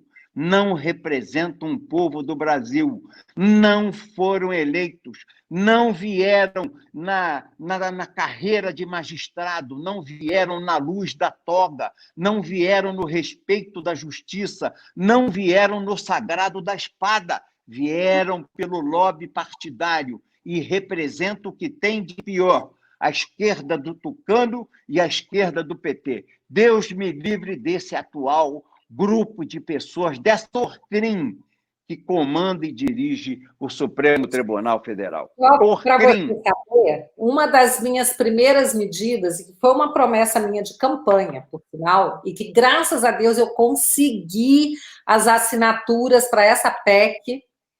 Você lembra o número da PEC, Cláudio? A PEC que, digamos, o termo técnico não seria isso, mas a gente fala assim, que revoga a PEC da Bengala. Então, é uma PEC para voltar ao limite de 70 anos. E aos 70 os ministros terem que se aposentar. Né? Porque na época da Dilma, aumentaram para 75, porque a Dilma não tinha mais legitimidade alguma. Imagina se a Dilma ainda colocasse mais 2 ministros do Supremo. Então, por falta de legitimidade dela, foi feita essa PEC, passou para 75 anos, né? Mas isso está causando um problema grande para o Brasil. Então, é preciso que a gente volte, né, reduza de novo ao limite de 70 anos. Então, tá lá essa PEC, eu consegui pegar as assinaturas, não foi fácil. Eu fiquei vários meses para conseguir colher as assinaturas necessárias para entrar com essa PEC. E agora, vamos ver se a gente consegue levar adiante. Vai ser difícil, vai ser bem difícil, mas a gente vai continuar trabalhando, porque se é uma coisa que nunca me prometeram que seria fácil essa minha missão. Realmente não é, mas eu estou sempre muito disposta. Outra PEC, essa eu consegui aprovar na CCJ, que também era uma promessa minha de campanha, é a PEC do voto impresso. Por quê? Eu não sei qual é a sua opinião sobre isso, mas eu a favor. Porque eu tenho a convicção de que esse sistema nosso de votação com urnas digitais é absolutamente vulnerável. Eu não vou ficar aqui dizendo se teve fraude ou não, porque eu não vou entrar nessa seara, mas uma coisa é certa, os peritos da polícia estiveram comigo no julgamento da antiga lei da lei do voto impresso, que o Supremo suspendeu, e eles disseram que tem sim, né, muita comprovação de fraude. Os peritos da polícia que são legitimados pela lei para dizer se o processo é seguro ou não. Então, como o Supremo diz que a lei é inconstitucional, eu consegui aprovar na CCJ, eu consegui fazer a PEC, né, colher as assinaturas, e, para minha felicidade, e foi um trabalho muito grande meu, eu consegui aprovar na CCJ a PEC do voto impresso. E é uma coisa que eu pretendo, claro que não vai dar para essas eleições municipais, mas para as próximas eleições presidenciais é fundamental que a gente tenha o voto impresso para garantir a lisura e a transparência do processo eleitoral. Agora, eu vou pedir a bancada do PTB para te ajudar, Bia. Ai, que bom, que bom. Vou pedir, sim, para te ajudar. Uma coisa é muito certa, o TSE tem pavor de se falar de voto impresso. Pavor. E eles conseguiram que o Supremo votasse, né, de acordo com esse interesse deles, tá? O julgamento do voto impresso, quando eles derrubaram a DIN do voto impresso, né, quando eles aprovaram a DIN, foi uma das coisas mais vergonhosas que eu vi na minha vida. Eu estava como advogada do Instituto Resgata Brasil, na época, participei com o amicus curiae, falei, fiz sustentação oral, e foi um dos dias mais macabros, um dos julgamentos mais vergonhosos, eu não sei se você teve a oportunidade de assistir. Não mas assisti, me lembro bem. Foi um dos julgamentos mais sinistros, vergonhosos da nossa Suprema Corte, onde eles falaram coisas absurdas como: quem não acredita no nosso sistema de urna eletrônica, quem não confia, são aqueles porra loucas que não acreditam que o homem foi à Lua. Esse nível de debate. E quando o advogado da polícia, dos peritos da polícia, falou que eles tinham as provas da fraude, ele começou a ser acuado. O ministro Lewandowski começou a acuá-lo imediatamente e foi para cima dele de uma forma para ver se ele se intimidava. Ele não se intimidou. Mas eu vou te dizer uma coisa: foi unânime o entendimento de que o voto impresso ele é inconstitucional e ele viola o sigilo do voto, sendo que são duas fases absolutamente diferentes. O sigilo é uma coisa, o sufrágio, a hora que você conta, né, ele tem que ser transparente, evidentemente. E não se enganem, quem está assistindo, ninguém leva o voto para casa. O voto fica numa urna, tá? Para conferência. Se você conferir 15% dos votos, já é o suficiente para você ter a certeza da lisura das eleições. Basta 15%. É verdade. Não precisa ser 100%, mas não pode ser previamente sabido que urnas terão a impressora. Então, tem que ser na hora, né? E você pode botar em todas e apurar só de 15%. Ou você pode ter até só 15% de urnas, mas tem que ser decidido na hora que urnas terão ou não a impressora, senão o sistema consegue fraudar. Ah, não, eu sei que aqui vai ter impressora, então eu não fraudo nessa. O sistema ele consegue ver isso. Então, gente, eu quero que vocês entendam que voto impresso é uma necessidade para que a gente tenha lisura nas eleições. Que bom saber que você concorda. Sou a favor e entendo que o presidente Bolsonaro ganhou no primeiro turno. A eleição foi fraudada no Brasil, ele ganhou no primeiro turno. Não é possível, ninguém é criança. A gente andava na rua e via. Aquele resultado não condiz com a realidade do sentimento do povo do Brasil. O Haddad não fez aquela votação e o presidente ganhou no primeiro turno. E o Aécio perdeu para Dilma naquela apuração do Acre, que levou 2 horas para ser aberto a apuração do Acre, levou 2 horas a mais para ser aberta, e ali no Acre viraram por poucos votos a votação contra o Aécio Neves, que ganhou a eleição da Dilma.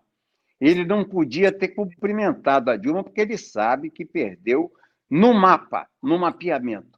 E eu me lembro, e eu não creio na lisura da justiça eleitoral, eu não respeito. Eu me lembro na eleição do Brizola em 82. Foi quando eu fui eleito deputado federal a primeira vez. O governador Brizola disputou contra o Moreira Franco as eleições do Rio. E havia um esquema na Proconsult, junto com a TV Globo, para derrotar o Brizola no mapa, na apuração, junto com o Tribunal Regional Eleitoral, e dar vitória ao Moreira Franco. Eu me lembro disso como se fosse ontem. E então ficava vindo assim, a Globo informa, estão chegando agora os helicópteros que vieram da região norte fluminense, chegaram agora os mapas de natividade, né, Campos, Santo Antônio de Pádua, vamos abrir. Aí, TV Globo, agora o helicóptero está trazendo os mapas da região serrano-fluminense, Petrópolis, Friburgo, Teresópolis, agora os mapas do Vale do Paraíba, Sapucaia, São Sebastião do Alto, e Três Rios, e Paraíba do Sul. E todo mundo está vendo que o Brizola ganhou a eleição e não entrava voto do Brizola. Aí o Brizola denunciou à mídia internacional que as eleições estavam sendo fraudadas. O diretor de jornalismo da Rede Globo, naquela época, era o Armando Nogueira. Como o Brizola fez a denúncia à imprensa internacional, porque a imprensa nacional é toda vendida, você vê hoje, já era no passado, continua sendo hoje. A Folha é vendida, o Estadão é vendido, o Globo é vendido. Isso e porcaria é a mesma coisa. Você sabe que é todo mundo vendido a uma imprensa corrompida, velha imprensa corrupta. O Brizola denunciou a imprensa internacional, que deu aquele impacto internacional, o Brizola está sendo roubado. Aí o Armando Nogueira quis peitar o Brizola, convidou o Brizola para que fosse à TV Globo discutir aquele negócio da Proconsult, da apuração do Tribunal Regional Eleitoral, com aquele apoio da Globo, toda hora o helicóptero chegava, e notícia ao vivo, chegou agora mais um helicóptero vindo de Sumidouro, helicóptero de Sumidouro, aquele negócio que a Globo faz, aquela representação com toda a perfeição. Aí o Brizola sentou do lado do Armando Nogueira, TV Globo, ali, mostrando mapa de apuração, e ele começou a perguntar ao Armando Nogueira por que não vinha, por tantos mapas do interior do estado, por que aquela coisa que estava sendo feita, não, nós montamos aqui, ó, Armando Nogueira com aquela empáfia, grande esquema de apuração, de acompanhamento, de apuração de votos. O senhor está duvidando da dignidade, da correção, da lisura da nossa apuração junto com a Justiça Eleitoral? Ele falou, não é isso não, seu Armando, não é isso não. É que é tão grande, né? Uma coisa assim tão gigante. Chega helicóptero da região serrano-fluminense, chega helicóptero do Vale do Paraíba, chega helicóptero da região norte fluminense. Seu Armando, manda um Fusquinha em Bangu, aqui no subúrbio do Rio, seu Armando. Manda uma Kombi em Nova Iguaçu, em São João do Meriti. Manda um Fusquinha em Caxias, seu Armando. Acabou com a Globo.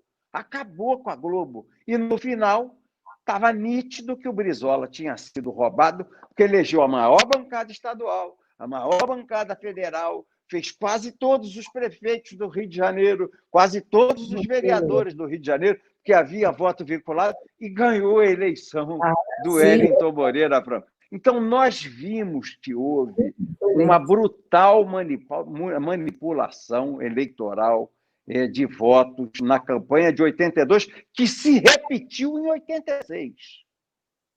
Se repetiu, que anularam o primeiro turno de votação e fizeram um novo turno de votação por fraude da Justiça Eleitoral do Rio de Janeiro, dos juízes eleitorais do Rio de Janeiro. Eu quase quebrei, Bia, em 86, tive que vender patrimônio para fazer a eleição constituinte, eu não tinha de onde tirar, porque houve fraude na apuração. Anularam o primeiro escrutínio, foi anulada a primeira eleição no estado do Rio de Janeiro e foi feita uma segunda eleição. Olha só que coisa grave, aqui no Rio de Janeiro, em 1986. E a Justiça Eleitoral não é melhor do que era em 82 e em 86. Continua com a mesma esperteza e com os mesmos interesses. Fala.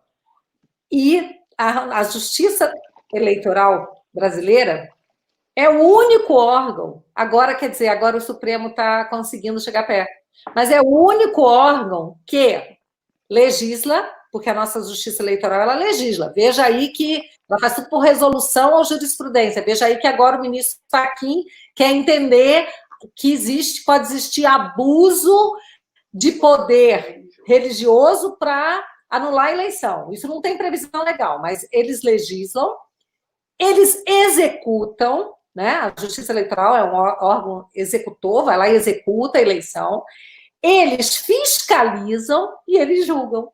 Então, um órgão... Mas você vê, mas por que isso? Porque você herdou do Congresso uma submissão terrível à Justiça Eleitoral. A lei eleitoral, a lei partidária eleitoral... Deixa eu interromper um minutinho para só falar uma coisa para o pessoal. Desculpa, é só porque eu vou devolver aqui o celular da Cláudia. As PECs a que eu me referi, a que revoga a PEC da Bengala, é a PEC 159 de 2019, viu, pessoal? E a PEC do voto impresso é a PEC 135 de 2019, sendo que a 135 já foi aprovada na CCJ, agora tem que ter uma comissão especial e a gente tocar o bonde. A outra vocês precisam pressionar para a gente conseguir aprovar. Pronto, posso devolver aqui o celular. Mas esse poder de legislar por resolução da Justiça Eleitoral foi conferido em 1965. É só revogar a lei. É lei. Isso não é constitucional, é lei. É a lei eleitoral. Esse poder pode ser tirado pelo Congresso Nacional, mas o Congresso, por medo dos juízes, não revoga isso. E a Justiça Eleitoral é tão safada, tão sem vergonha, que ela custa 20 bilhões de reais por ano. 20 bilhões de reais por ano. E quer falar mal de 2 bilhões de reais do fundo eleitoral que se gasta numa eleição. Ela gasta tendo eleição, não tendo eleição, 20 bilhões de reais por ano, ô Bia Kicis. E quer falar de 2 bilhões de reais de fundo eleitoral. Isso é uma jabuticaba, justiça eleitoral, que só existe no Brasil. Em outro lugar no mundo não existe essa mordomia, essa mamata que é a justiça eleitoral. E isso, desgraçadamente... Nós temos muita coisa para trabalhar, mexer no sistema eleitoral, mexer em muita coisa. Agora, eu queria, então, assim, como a gente já está 1h30, mais de 1h30... Já tem esse tempo todo? Mas o papo, quando é bom, a gente não sente, né? Mas a barriga já está começando a roncar, estou precisando jantar. Mas, olha só, eu estou adorando, mas eu queria te fazer um convite para a gente fazer uma live especificamente sobre voto impresso. Porque você tem muito conhecimento no assunto e eu também tenho, porque eu estudo isso desde 2014. E a gente... Oi? A gente tem uma frente parlamentar do voto impresso. Eu vou convidar o Daniel Silveira, que é o presidente da frente, para ele participar conosco. O Daniel Silveira é estadual ou é federal? Ele é federal pelo Rio de Janeiro, PSL Rio de Janeiro. Ah, isso aí. A gente pode fazer essa live juntos, eu acho que vai ser sensacional, porque as pessoas têm muitas dúvidas. E a gente pode fazer uma live só sobre isso, esclarecendo tudo, tá? Vai ser muito bacana. Agora, por hora, eu vou te dar de novo a palavra para você fazer as suas considerações finais. Aí eu vou fazer também as minhas, e já te agradecendo demais por você emprestar essa sua voz corajosa aqui para o meu canal, para a gente poder conversar. Olha, foi um sucesso total essa live. Aqui no YouTube estavam mais de 8.300 pessoas ao vivo. No Facebook tinha mais de 4.000, no Instagram tinha 1.000. Então, assim, e todo mundo cumprimentando, dizendo que você... o Roberto Jefferson, parabéns, você me representa e tal. Então, assim, estou muito feliz com essa live. Já fica esse convite para a próxima que nós vamos marcar. E eu passo a palavra para você para fazer as considerações finais, que você também deve estar cansado. Não, eu fiquei feliz de falar com você, Bia. A Cristiane fala muito bem de você, minha filha gosta de você. Manda um beijo. Deixei ela de... hoje ela não fez comigo e com você, que ela queria participar dessa nossa live, porque ela fez um compromisso com uma outra live, queria que eu mudasse. Eu falei, filha, o pai não vai mudar. Eu vou fazer hoje a live com a Bia. Quero te agradecer a oportunidade que me dá, mas quero oferecer a você o PTB. O que tem que ser feito via partido, nós faremos via partido. Eu aumentei os recursos do nosso jurídico. Primeiro ponto com advogado de extrema coragem. O Luiz Gustavo. Ele é estudioso e corajoso. Ele me lembra o Roberto Jefferson na juventude. Eu digo, se você fosse meu filho, Gustavo, não ia parecer tanto, porque eu nunca tive medo de capa preta, sempre enfrentei as lutas no Tribunal de Justiça, no Tribunal do Júri, nas varas singulares, eu sempre enfrentei me impondo de igual para igual. Nunca desrespeitei, mas nunca me deixei subalternizar. E eu vejo que o Gustavo tem esse vigor, essa vibração. E eu autorizei ao Gustavo a ampliar o nosso departamento jurídico, contratando mais 2 advogados, um constitucionalista e um criminalista. Para quê? Nós vamos judicializar tudo daqui para frente. Vamos fazer igualzinho a esquerda faz. Nós estamos perdendo para a esquerda na narrativa. A esquerda perde no plenário da Câmara e do Senado, vai para o Supremo e o Supremo dá a vitória à esquerda, porque É o o Supremo tapetão. é o puxadinho da esquerda. Hoje o Supremo é uma casa maoísta, ligada ao Partido Comunista Chinês e ligada ao seu Jorge Soros do globalismo. Desgraçadamente, é um Supremo viciado. Então, nós estamos fazendo o quê? Constrangendo esses senhores, judicializando e dizendo na cara deles o que a gente está dizendo aqui nessa nossa live, entre nós dois aqui. O Gustavo, com a coragem, com a audácia que tem de advogado, diz, olhando dentro dos olhos dele naquelas sessões virtual e daqui a pouco presencial com os ministros do Supremo, o que eles merecem ouvir. Nós somos a voz dos oprimidos, Bia. Nós estamos falando pelos oprimidos, sacrificados na liberdade, na democracia e na livre expressão e no livre pensamento. Isso no século XXI. Olha como é que esses homens estão atrasados. Seu Fachin, querendo bater nos peitos para fazer maldade, querendo acabar com a liberdade religiosa. Um homem que é a favor do movimento gay.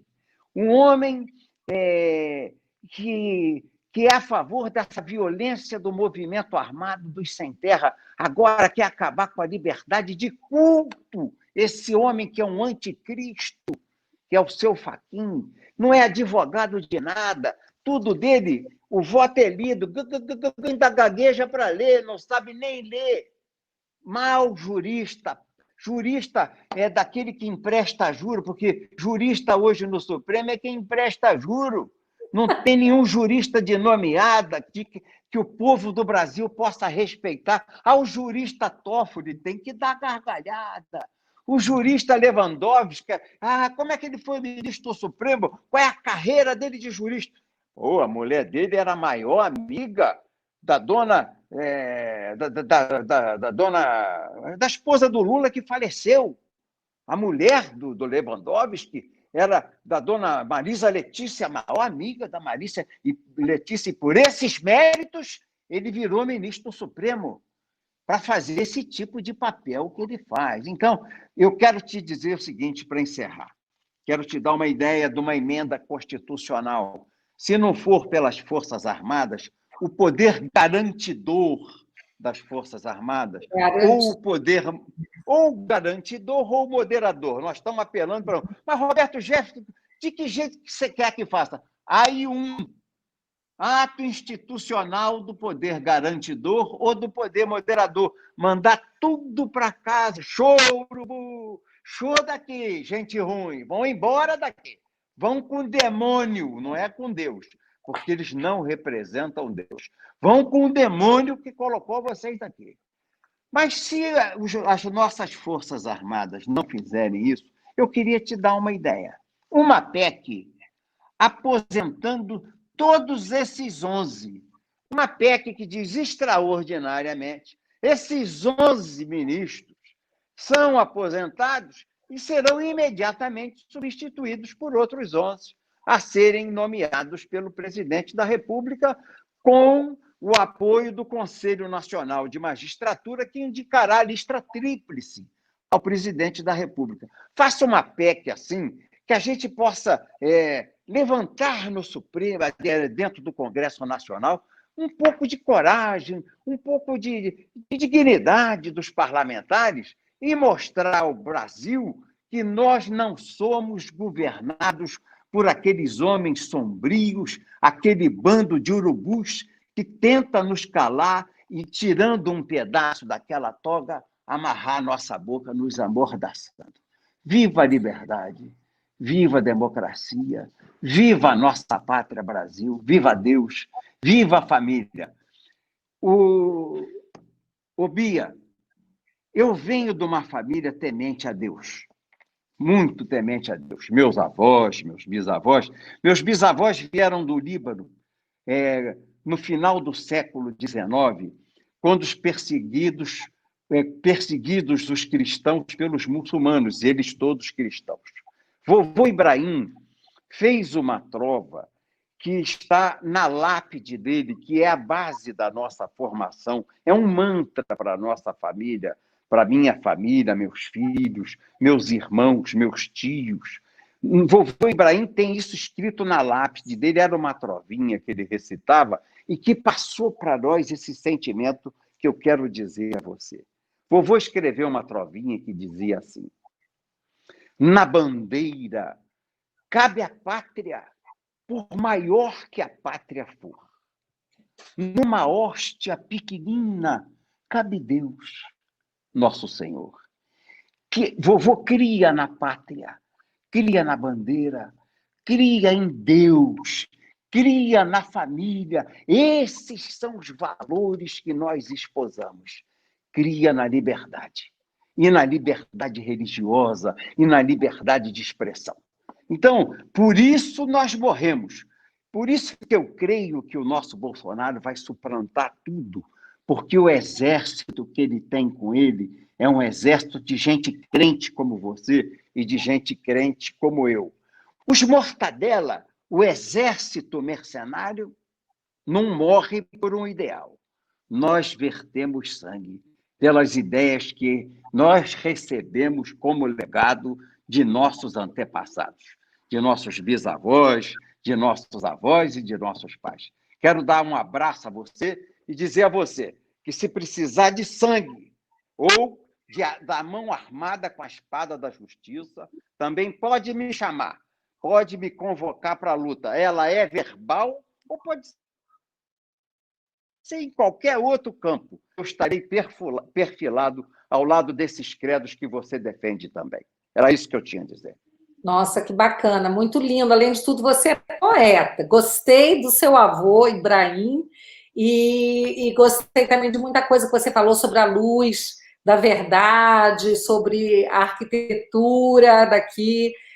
Foi muito bacana. A primeira vez que eu ouvi essa abordagem e fiquei muito bem impressionada. Queria dizer para as pessoas, caso alguém ainda não saiba, que nós também contamos aí com o apoio de muitas pessoas de valor, como, por exemplo, os procuradores de justiça, os promotores da Associação MP Pró Sociedade, que são promotores de justiça e procuradores conservadores, ou seja, não usam do cargo, da função que ocupam, para impor qualquer tipo de ideologia. São pessoas que cumprem com sua função constitucional de fiscais da lei e que sabem que o Estado não é um fim em si mesmo. O Estado está para servir a população, a sociedade e o indivíduo. Servir a família, servir aos nossos valores, aos valores da sociedade, né? Então, eu agradeço a esses promotores, procuradores que entraram na Corte Internacional de Direitos Humanos com uma representação, que eles chamam de uma cautelar, pedindo providências, que, na verdade, só pode ser recomendação, porque eles não têm jurisdição sobre o Brasil é um país soberano, mas podem, sim, né, recomendar ao Supremo e expor o Supremo a uma vergonha internacional. Isso é que é importante. Nós, vários deputados, também entraremos com essa representação junto à Corte Internacional, às cortes. O PTB também. Excelente, vamos nos unir. Quero dizer para você que acho que é fundamental essa coisa de nós judicializarmos. Quero explicar para as pessoas que não é tão simples para nós que não temos um partido, que tem coisa que só partido pode fazer. Outra coisa, as pessoas falam, Bia, contrata 25 assessores, judicializa tudo. Quero dizer para vocês o seguinte, os atos da mesa e o regimento interno da casa não permitem que os nossos assessores advoguem para a gente, judicializem nem na defesa do nosso mandato. Então, eu sou obrigada a pagar advogado para tudo que eu for ajuizar, ou, agora eu descobri esses dias que a gente tem a Procuradoria da Câmara que nos defende nas causas de defesa da imagem e da honra do parlamentar. Então, estou já utilizando a Procuradoria da Câmara dos Deputados, a Procuradoria Jurídica. Mas não são os advogados, eu nem conheço pessoalmente, irei lá conhecer, porque advogado tem que ser alguém da sua confiança. Mas irei lá conhecer e agradeço que pelo menos a gente possa contar com esse serviço da Câmara dos Deputados, a Procuradoria Parlamentar, né? É a Procuradoria Jurídica. Tirando isso, eu não posso usar meus assessores para advogarem para mim, a não ser que eu os contrate por fora, pagando honorários. E não posso contratar escritório de advocacia para advogar para mim. Então, gente, não é essa coisa que vocês ficam imaginando e o tempo todo, Bia, judicializa, judicializa. Não, não funciona assim, tá? Então, Roberto, Jefferson, é muito importante para mim essa oferta que você está fazendo, de colocar o seu partido à disposição, porque partido tem estrutura e pode judicializar praticamente tudo, tem legitimidade para muitas ações que nós individualmente não temos. Então, muito obrigada. Mais uma vez, obrigada por participar aqui dessa live. Era para ter sido semana passada, pessoal, mas eu estava ruim ainda da dengue, meu médico me proibiu, ficou para hoje, mas foi ótimo. Para mim, superou em muito, assim, a expectativa. Nós já estamos aqui há, sei lá, 2 horas, com um público, uma audiência enorme, e agradeço muito mesmo. E vamos fazer aquela outra também, do voto impresso, para a gente esclarecer às pessoas a importância dessa ferramenta para a lisura e a confiabilidade do pleito eleitoral. Muito obrigada. Como é o nome da sua mulher, da sua esposa? Ana Lúcia, aí agora eu posso contar a você, ela que mandou raspar o bigode. Ah, tá certo. Então, eu quero deixar um abraço para ela também. Tá? Dou sim, querido. Abraço para sua família, fiquem com Deus. E, mais uma vez, muito obrigada por participar dessa live e a gente vai se falar, tá bom? Tá bem, querida. Brasil acima de tudo. E Deus acima de todos. Deus acima de todos. Hashtag fechado com Bolsonaro. É isso aí. É assim, hashtag fechado com Bolsonaro. Somos os alferes de Deus. É isso Força aí. e vitória, querida. Força e vitória. Obrigada. Obrigado a você. Muito obrigado, Bia Kicis. Muito obrigado. Vamos encerrar por aqui. aqui. Meu. Pessoal. Agora desliga aqui. Um abraço. Um abraço a você.